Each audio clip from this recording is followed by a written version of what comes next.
Assalamualaikum warahmatullahi wabarakatuh. Bagaimana kabarnya? Semoga sehat selalu.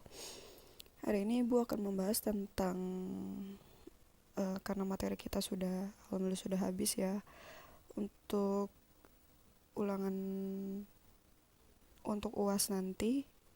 eh, kita dari bab hukum Newton sampai GHS atau gerak harmonik sederhana ya. Di sini Ibu akan memberikan latihan soal plus pembahasannya, 20 soal. Seperti biasa fisika itu nanti UAS 30 soal PG dan 5 esai.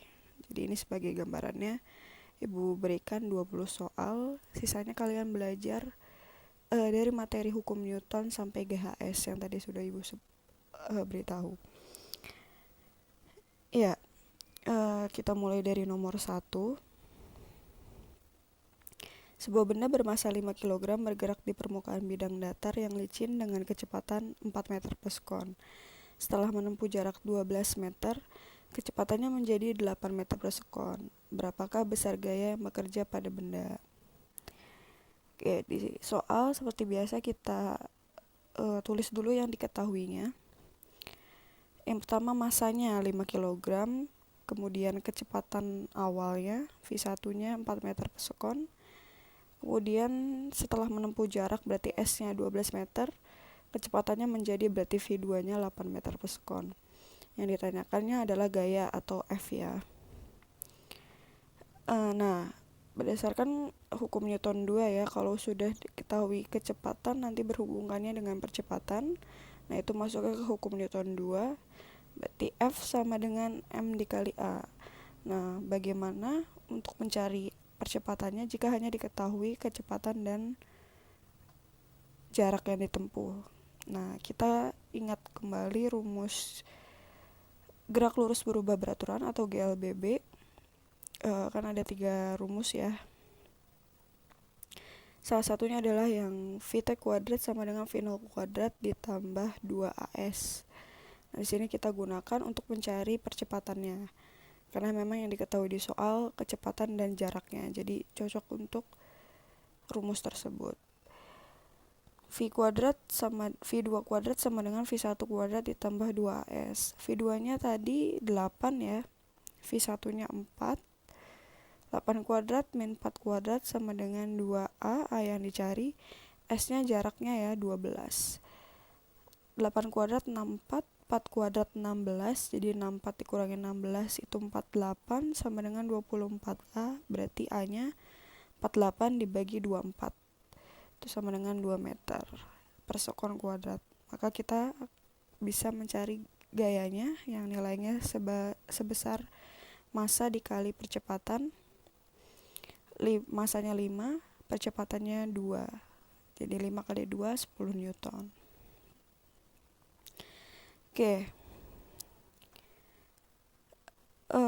Untuk di soal hukum Newton ini ya nanti Ibu variasikan, bisa soalnya seperti ini, bisa soalnya juga seperti nomor 2 yang berhubungan dengan gaya tegangan tali. Sebelumnya juga sudah Ibu bahas di video sebelumnya. Baik, nomor 2, 3 balok kayu masing-masing masanya 6 kg, 4 kg dan 10 kg diikat dengan benang dan ditarik oleh gaya sebesar 50 Newton. Jika koefisien gesekan antara benda-benda tersebut terhadap lantai 0,1 Newton dan percepatan gravitasi buminya 10 meter per sekon kuadrat, tentukan gaya tegangan tali yang bekerja di antara benda pertama dan kedua. Oke, kita tuliskan dulu diketahuinya. Tadi ada 3 balok kayu ya. Massa pertamanya 6 kg, massa kedua 4 kg, massa ketiga 10 kg. Gayanya ditarik dengan gaya 50 Newton. Kemudian karena dia lantainya kasar ya, ada koefisien gesekannya 0,1 Newton. 0,1 maaf, 0,1. Kemudian percepatan gravitasinya 10 meter per sekon kuadrat. Jadi G-nya 10 meter per sekon kuadrat. Ditanyanya adalah tegangan tali di antara benda pertama dan benda kedua. Oke, kita gambarkan dulu bagaimana narasi tersebut digambarkan seperti di bawah ini. Ada benda 1, 2, 3, kemudian ditarik oleh tali, oleh gaya yang tadi sebesar 50 Newton. Karena ada gesekan terhadap lantai, maka ada gaya gesek yang arahnya berlawanan dengan arah gaya yang menahan benda tersebut. Maka kalau untuk penjabaran rumusnya sudah Ibu jelaskan di video sebelumnya ya. Jadi kita langsung saja menerapkan rumusnya. Percepatan sama dengan F atau gaya min mu koefisiennya dikali W totalnya. Karena ini ada 3 balok, jadi W-nya W total per M1 ditambah M2 tambah M3. W total itu kan M dikali G, makanya W totalnya berarti massa 1 ditambah massa 2 tambah massa 3 dikali gravitasinya. Oke, kemudian masukkan angkanya, substitusi. Gayanya 50, min mu-nya 0,1, M1 tambah M2 tambah M3 itu 6 tambah 4, 10 tambah 10 berarti 20, dikali gravitasinya 10 dibagi 20. 0,1 kali 20 kali 10 itu 20 ya, karena 0,1 kali 10 1. Berarti 50 dikurangi 20 per 20 sama dengan 30 bagi 20 1,5. Itu baru hanya percepatannya. Untuk mencari tegangan talinya, kita perhatikan benda 1. Nah, di benda 1 bekerja gaya-gaya ke arah kanan T12, ke arah kiri ditahan oleh gaya gesek. Oke, karena ini bendanya kemudian bergerak karena ada percepatannya, jadi kita terapkan hukum Newton kedua. Sigma F atau jumlah gaya yang bekerja pada benda tersebut sama dengan M dikali A. Nah, yang searah dengan percepatan karena gayanya ditarik ke arah kanan, berarti percepatannya juga ke arah kanan. Jadi yang searah dengan percepatan positif, yang berlawanan arah dengan percepatan negatif. Berarti F-nya itu positif, FK-nya itu negatif.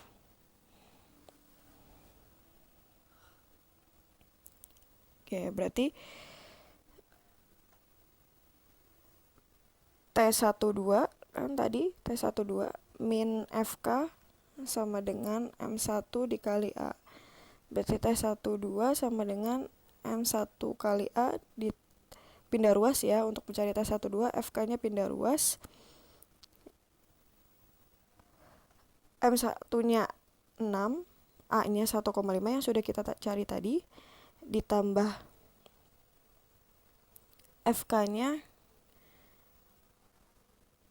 tadi ya, mu dikali N ya. FK-nya di sini jadi 6 sama dengan 15 Newton.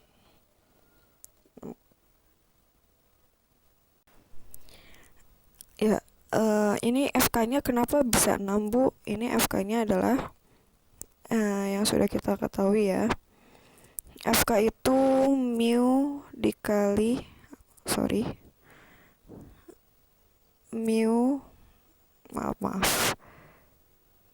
mu dikali N ya. Mu-nya di sini 0,1.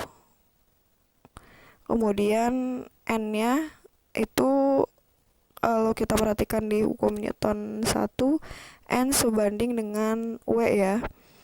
W-nya di sini M dikali G. Massa benda satunya 6, gravitasinya 10, berarti 60 dikali 0,1 kali 60. Berarti hasilnya 6.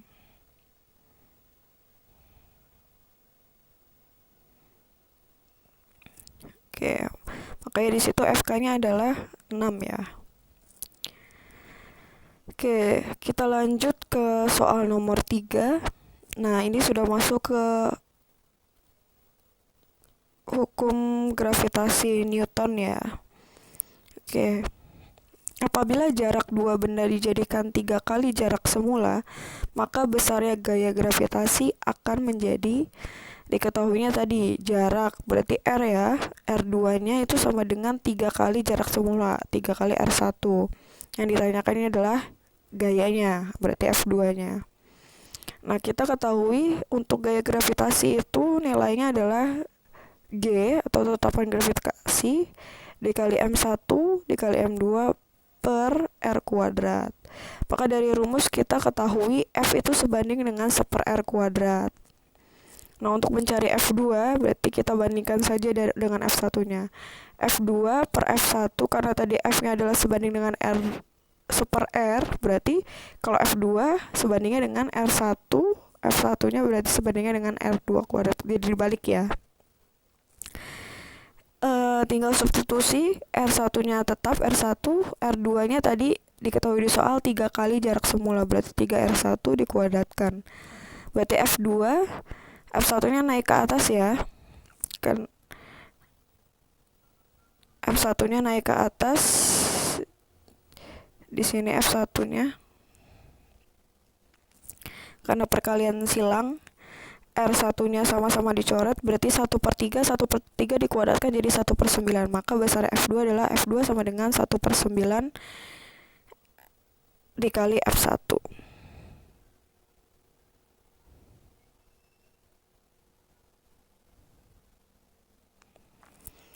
Oke.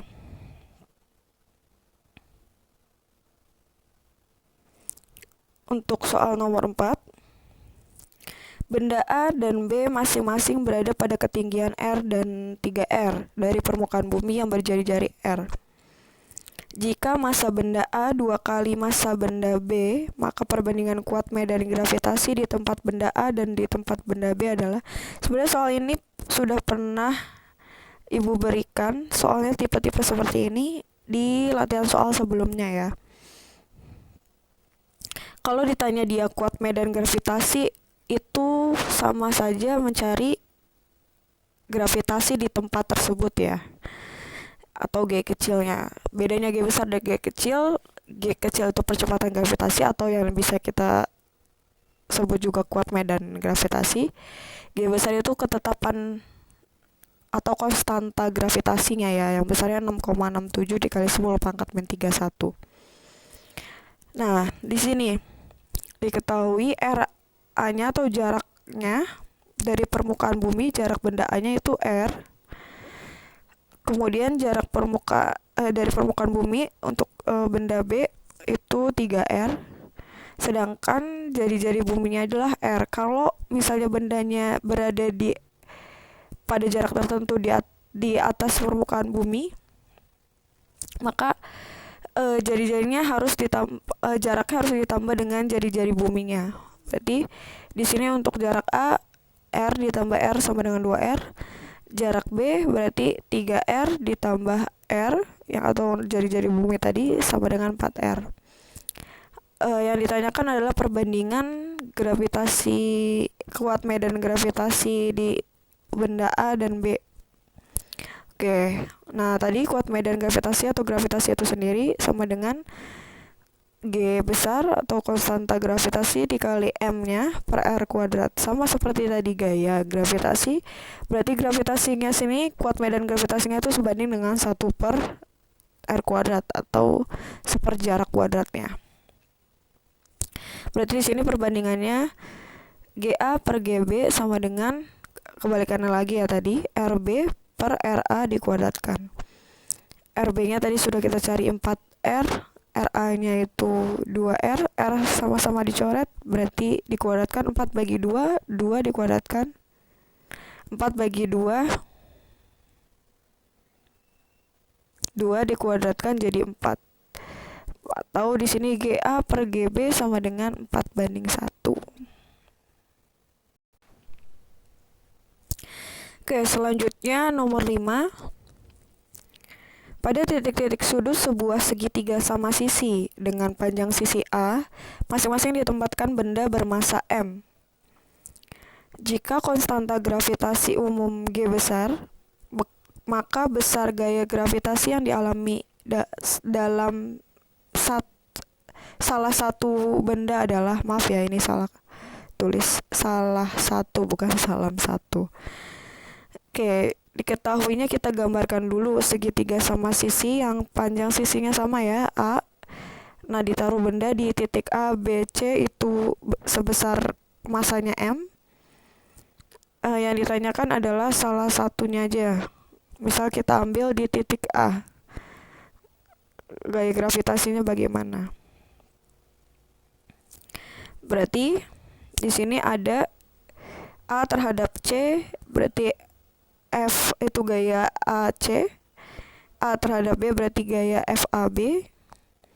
Nah, F totalnya kalau misalnya ini lagi-lagi kita gunakan dengan vektor ya. Kalau misalnya ada yang membentuk sudut seperti ini, sudutnya sebesar 60 derajat di sini diketahui di soal. Ini maaf ya, tidak terlalu jelas kelihatannya. Itu sudutnya 60 derajat, tetanya 60 derajat. Maka kalau kita gunakan gambar vektor itu dengan metode jejar genjang ya. Nah, kita tarik garis sejajar antara FAC dan FAB. Kemudian titik pertemuannya ditarik dari titik pangkal sampai titik pertemuan tersebut, itu adalah F totalnya. Di sini karena tadi segitiga sama sisi, jaraknya sama, masanya pun sama, jadi bisa kita asumsikan FAB itu sama dengan FAC. Nah, gaya gravitasi sendiri itu adalah G M1 M2 per R kuadrat. Di sini G M1-nya sama M, M2-nya M, per jarak kuadratnya adalah jaraknya A, berarti A kuadrat. Maka jadi G M kuadrat per A kuadrat. Oke, itu untuk persamaan 1. Nah, seperti kita ingat lagi untuk vektor ya, kalau ada dua vektor seperti ini dengan metode jejar genjang, maka penjumlahan vektornya itu adalah F sama dengan akar FAC kuadrat ditambah FAB kuadrat ditambah 2 FAC dikali FAB cos 60 derajat atau aturan cos ya. FAC-nya tadi F kuadrat ditambah FAB kuadratnya adalah F kuadrat ditambah 2 F cos 60 derajat itu setengah. Oke. Jadi 2 di sini dikali setengah berarti habis ya, dicoret, tinggal 1. F kali F berarti F kuadrat. F kuadratnya berarti ada 1, 2, 3. F kuadrat tambah F kuadrat tambah F kuadrat jadi 3F kuadrat. Akar 3F kuadrat. F kuadratnya keluar jadi F, yang di dalam tetap akar 3. Oke, berarti F akar 3. Nah, itu persamaan kedua. Substitusikan persamaan 1 dengan persamaan 2. Tadi F-nya sendiri nilainya adalah G M kuadrat per A kuadrat, langsung di akar 3. Jadi gaya gravitasi dialami salah satu benda adalah sebesar F sama dengan G M kuadrat per A kuadrat akar 3. Ini berupa rumus ya, karena di sini juga yang diketahui hanyalah berupa huruf. Kalau misalnya diketahui nanti jaraknya misalnya 2 atau masanya adalah 4, tinggal disubstitusikan saja. Oke, selanjutnya kita move ke bab usaha dan energi. Oke, nomor 6, sebuah peti bermasa 50 kg mula-mula diam di atas lantai horizontal licin. Ketika itu kemudian ditarik dengan gaya F sama dengan 100 Newton yang arahnya seperti ditunjukkan pada gambar, di mana sin tetanya 0,6, cos tetanya 0,8. Jika peti berpindah sebesar 10 meter, maka usaha yang telah dilakukan adalah, yang diketahuinya adalah tadi yang gayanya F sama dengan 100 Newton, masanya 50 kg. Kalau ada kata-kata berpindah sebesar, berarti itu perpindahannya, atau S ya, sebesar 10 meter, sin tetanya 0,6, cos tetanya 0,8. Nah, Di sini yang ditanya adalah usahanya. Oke, kalau dia membentuk sudut seperti ini di bidang datar, maka besar usahanya adalah F cos theta dikali S. Kenapa cos? Kalau kita jabarkan di vektor, ke arah sana adalah sebesar Fx, ke arah sana adalah Fy. Nah, kita ingat kalau di sumbu X berarti menggunakan cos. Maka di sini F cos theta dikali perpindahannya S ya. F nya tadi 100, cos theta-nya 0,8, S-nya 10. Berarti 100 kali 0,8 kali 10. Ini coret nolnya sama 10, berarti 8 kali 100, 800 joule. Oke, kemudian nomor 7.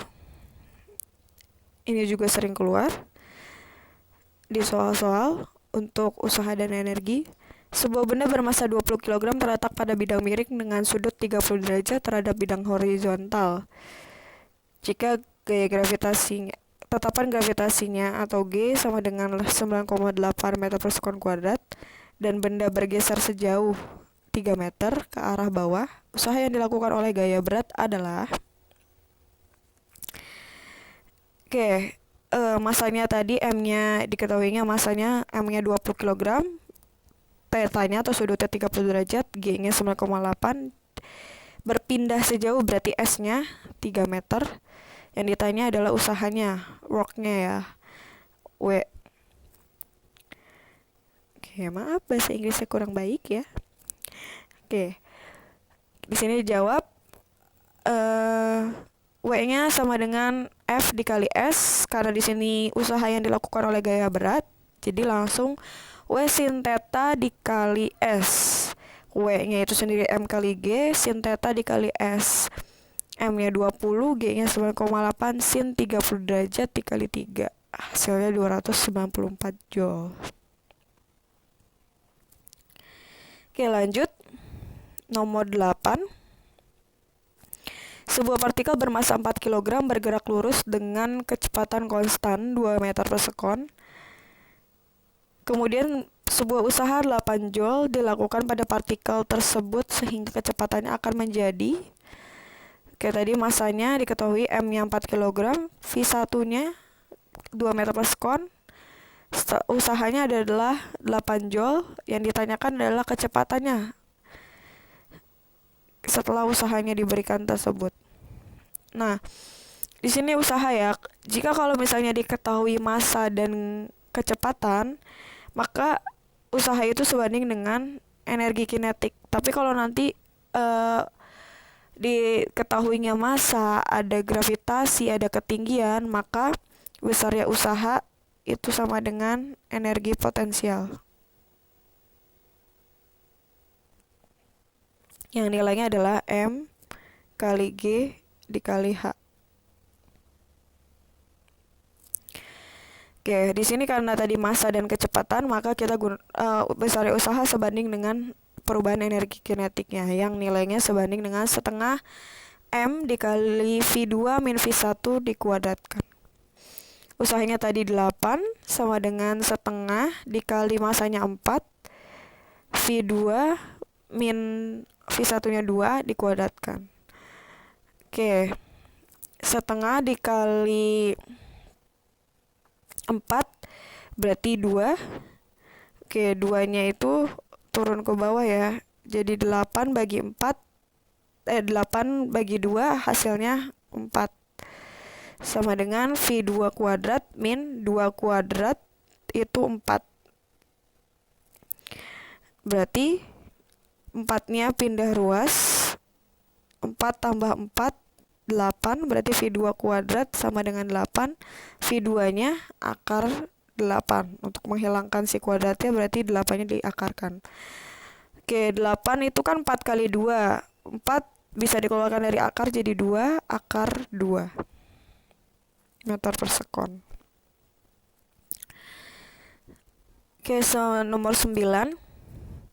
Selain usaha itu ya, selain dia hanya di soalnya itu bentuknya hanya misalnya diketahui gaya dan perpindahan, Maka langsung usahanya adalah F dikali S. Kalau membentuk sudut dia pakai F cos theta dikali S. Kalau di bidang miring usaha oleh gaya berat berarti F sin theta dikali S. Nah, bisa juga yang tadi sudah Ibu bilang, kalau diketahui massa dan kecepatan berarti pakai energi kinetik. Kalau diketahuinya massa dan ketinggian berarti pakai energi potensial. Nah, selanjutnya varian untuk soalnya diketahuinya berbentuk grafik antara gaya dan perpindahan atau X ya, bisa X bisa S. Nah, nanti penyelesaiannya seperti apa? Oke, kita lihat soal nomor 9. Sebuah benda bermassa 20 kg diberi gaya F yang arahnya sejajar sumbu X dan besarnya merupakan fungsi perpindahan seperti pada gambar. Jika pada X sama dengan 0 benda dalam keadaan diam, maka pada X sama dengan 7 meter, kecepatan benda sama dengan berapa? Yang di sini dicari kecepatannya, maka kita harus cari dulu usahanya ya. Sebelum tadi kalau kecepatan udah massa ada kecepatan berarti pakai energi kinetik. Sebelum kita harus cari usahanya dulu. Kalau mencari usahanya ada grafik seperti ini, berarti usaha itu sebanding dengan luas bangun di bawah kurvanya ya, karena atau luas bangun yang dibentuk. Nah, di sini bentuknya adalah trapesium. Berarti luas trapesium itu jumlah sisi sejajar dikali tinggi dibagi 2. Sisi sejajar yang bawah itu 7, yang atas itu dari 2 ke 5 berarti 3 ya. Berarti jumlah sisi sejajar 7 ditambah 3 dikali tingginya 8 dibagi 2 sama dengan 7 tambah 3 10 ya, dikali 8 80 dibagi 2 40 joule. Kita sudah tahu usahanya, berarti usaha sama dengan energi kinetik, perubahan energi kinetik. Usahanya 40, energi kinetiknya setengah mv kuadrat. Oke. V-nya berarti dari keadaan diam sampai X 7 meter itu berapa? Berarti V1-nya 0 ya, karena dia diam. Berarti V2 min 0 dikuadratkan.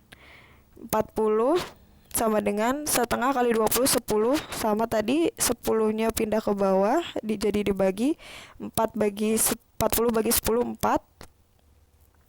Sama dengan V2 kuadrat. Berarti V2-nya adalah akar 4, hasilnya adalah 2 meter per sekon. Oke, nah contoh selanjutnya nomor 10, sebuah peti yang masanya 80 kg dinaikkan dari tanah ke atas truk yang tingginya. Nah, ini ada H-nya ya, 1,5 meter. Bila G-nya 10 meter per sekon kuadrat, maka besar usaha yang harus dikeluarkan adalah, berarti tadi ada massa, ada gravitasi, ada ketinggian, yang dicari usaha. Berarti usahanya itu sebanding dengan perubahan energi potensial EP.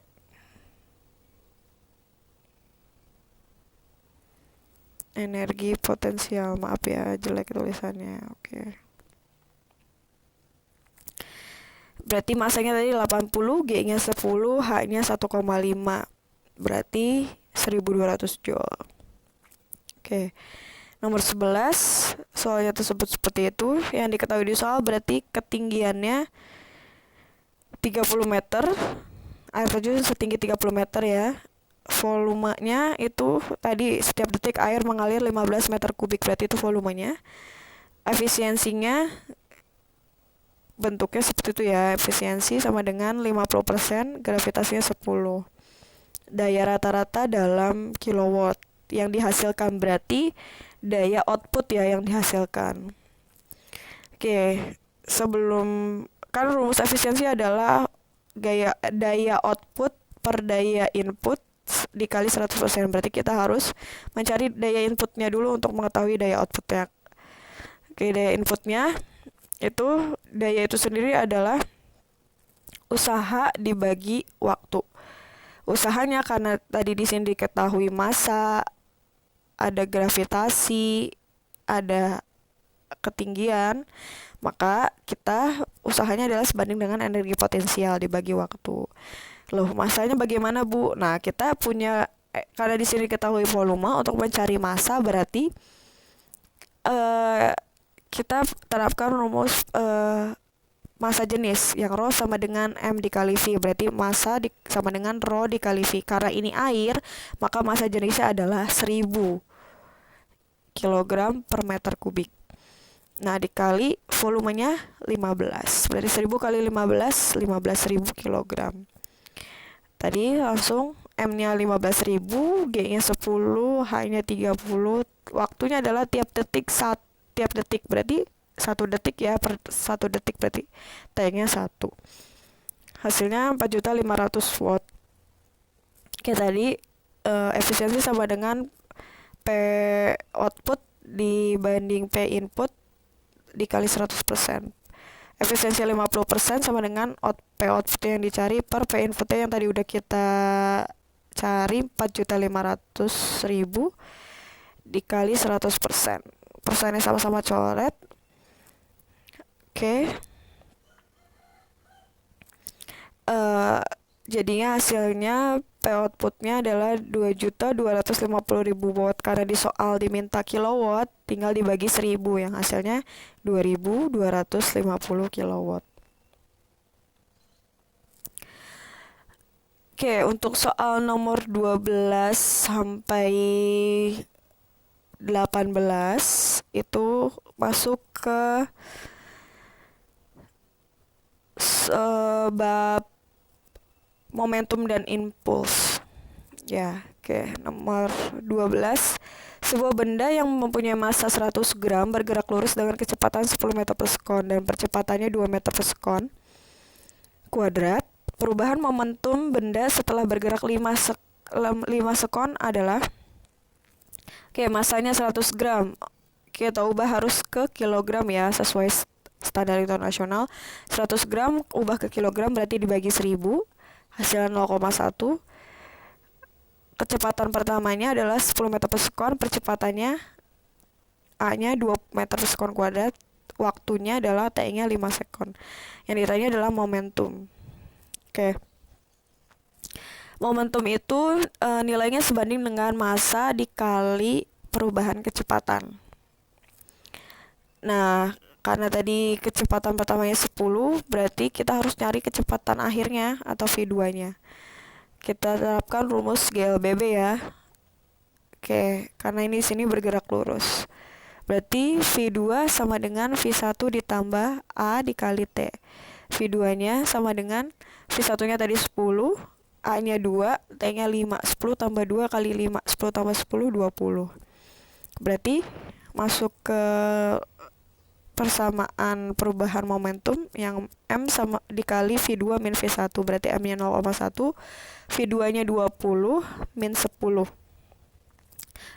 kali 10 berarti 1 kg meter per sekon. Oke, variasi keduanya adalah sebuah truk nomor 13, sebuah truk bermassa 2000 kg dan melaju dengan kecepatan 36 km per jam, menabrak sebuah pohon dan berhenti dalam waktu 0,1 sekon. Gaya rata-rata pada truk selama berlangsungnya tabrakan adalah masanya tadi 2000 kg, kecepatannya 36 km per jam, ubah ke meter per sekon. Sudah paham ya?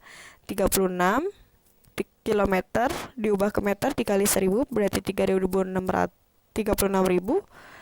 1 jam 60 sekon, berarti 36.000 dibagi 3.600, hasilnya 10. Oke, perubahan waktunya 0,1. Yang ditanya adalah gaya. Oke, berarti di sini kita ada hubungan antara impuls dan momentum.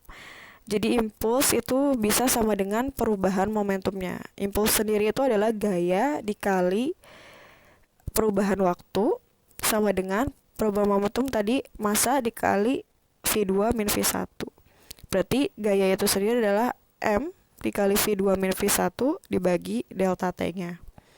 M-nya tadi 2000, V2-nya karena dia akhirnya adalah diam setelah menabrak, dan berhenti ya, tuh udah ada kata-kata dan berhenti berarti dia diam. V2-nya 0. V1-nya tadi yang sudah kita ubah dari 36 km per jam ke meter per sekon 10 per 0,1. Berarti gayanya adalah min 200.000 Newton. Di sini min hanya menunjukkan arahnya saja ya. Oke. Di sini untuk soal nomor 14, 15, dan 16 itu merupakan contoh macam-macam tumbukan ya. Yang sempat kalian tanyakan minggu lalu tentang apa sih bedanya tumbukan lenting sempurna, lenting sebagian, dan tidak lenting sama sekali. Perbedaannya sih sebenarnya kalau misalnya untuk di fisikanya lihatnya adalah bisa kalian baca kalau lenting sempurna itu semuanya menerapkan hukum kekekalan momentum, hukum kekekalan energi. Jadi ciri yang lainnya sih yang lebih terlihat, misal kalau lenting sempurna ada dua benda bola biliar nih misalnya bertumbukan. Nah, yang tadinya misal bola A dari arah timur bisa dia bergerak berlawanan arah dari benda B misalnya dari arah barat jadinya setelah bertumbukan dia berlawanan arah jadi ke arah timur. Yang tadi benda A dari arah timur berlawanan arah ke arah barat. Oke, kalau misalnya tumbukan lenting sebagian itu keduanya menempel. Setelah bertumbukan mereka menempel bersama-sama ke arah entah itu kanan atau kiri. Oke. Kalau tidak lenting sama sekali, setelah tumbukan bisa salah satunya diam, salah satunya bergerak, atau keduanya sama-sama diam. Oke. Di sini nomor 14, dua benda A 5 kg dan B 1 kg bergerak saling mendekati dengan kecepatan masing-masing 2 meter per sekon dan 12 meter per sekon. Setelah tumbukan, kedua benda saling menempel. Kecepatan sesaat setelah benda bertumbukan adalah, nah ini contoh untuk tumbukan lenting sebagian. Setelah tumbukan dia saling menempel. Kita tulis diketahuinya dulu. Massa benda A-nya 5 kg, massa benda B-nya 1 kg. Kecepatan benda A-nya 2 meter per sekon, kecepatan benda B-nya 12 meter per sekon. Yang ditanya adalah kecepatan sesaat setelah benda bertumbukan. Karena saling menempel, berarti kecepatan kedua benda tersebut sama. Maka kita bisa tulisnya V aksen. Berarti M berdasarkan hukum kekekalan momentum awal sama dengan momentum akhir. Berarti di sini MA dikali VA ditambah MB dikali VB sama dengan, karena saling menempel maka massa benda A ditambah massa benda B dikali kecepatan akhirnya atau V aksennya. MA dikali VA berarti 5 kali 2. Ini kenapa minus? Karena tadi di sini kata-kata soalnya adalah bergerak saling mendekati. Ya. Bisa A-nya dari arah berlawanan, kemudian B berlawanan arah dengan A. Misal dari A dari timur, B-nya dari barat. Maka di sini B-nya karena berlawanan arah, dia kecepatannya bernilai negatif. Berarti 5 dikali 2 ditambah 1 dikali min 12 sama dengan 5 ditambah 1 dikali V aksen. 5 kali 2-nya 10. 1 kali min 12-nya min 12 sama dengan 6 V aksen. Berarti 10 min 12 min 2, 6 V aksen. Berarti V aksennya adalah min 2 dibagi 6 yang nilainya adalah min 0,33 meter per sekon. Oke, nomor 15. Nah, di sini lebih jelas dari timur. A-nya dari timur, B-nya dari barat. Sama prinsipnya kayak tadi. Yang dicari adalah kecepatan bola A-nya. Nah, ini tumbukan lenting sempurna ya. tapi kita harus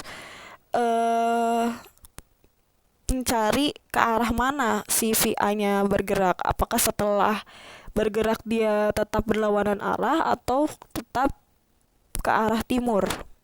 Itu berdasarkan nanti positif atau negatifnya.